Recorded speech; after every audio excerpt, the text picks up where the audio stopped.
अस्सलाम वालेकुम रहमतुल्लाहि व बरकातहू। बिस्मिल्लाहिर्रहमानिर्रहीम। हजरत फारूक आजम रज़ी अल्लाह तआला अन्हु जब तख्त खिलाफत पर सदर नशीन हुए तो आपकी खिलाफत का चर्चा और आपकी शान शौकत की धूम मशरिक से मगरिब तक पहुंची।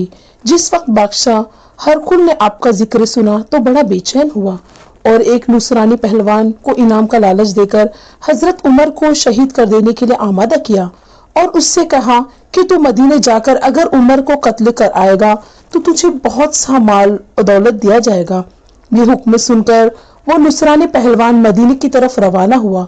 जब मदीने के करीब पहुंचा तो उसे पता चला कि मुसलमानों का अमीर उमर फारूक बेवा और यतीम बच्चों की जमीन और बागात वगैरह के मुलाहजे के लिए बाग में तशरीफ ले गए हैं। ये नुसरानी पहलवान उसी वक्त बाग में पहुंचा और हजरत उमर को देखकर एक गुंजाइश से दरख्त पर चढ़ गया। कुछ देर के बाद इत्तेफाक से हजरत उमर भी उस दरख्त के नीचे तशरीफ लाए और जमीन पर बैठकर हाथ का तकिया बनाकर लेटे और बगैर बिछोने बगैर तकिए के सो गए।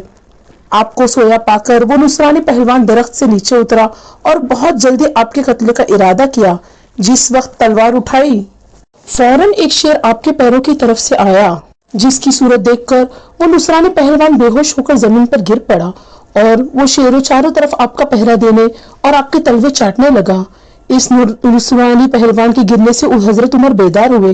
जब आपकी आंख खुल गई शेर गायब हो गया। आपने उस नुसरानी पहलवान से पूछा कि तू कौन है? नुसरानी बोला, जनाब आपका रुतबा अल्लाह ने बड़ा बुलंद किया है। मैं बेवकूफ आपको शहीद करने के लिए इरादे से यहाँ तक आया था, लेकिन जब आप सोए तो जंगल से शेर आपकी हिफाजत के लिए आ गया।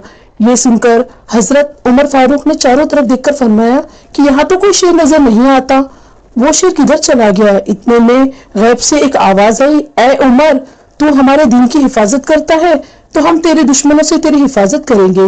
ये गैबी आवाज सुनकर नुसरानी पहलवान और भी ज्यादा हैरान हुआ और आपके हाथों को बोसा देकर अर्ज किया, हजरत जंगल के शेर आपका पहरा देते हैं और आसमान के फरिश्ते आपकी तारीफ करते हैं, फिर आपके हाथ पर ला इलाहा इल्लल्लाह मुहम्मद रसूलुल्लाह पढ़कर मैं मुसलमान क्यों ना बनूं?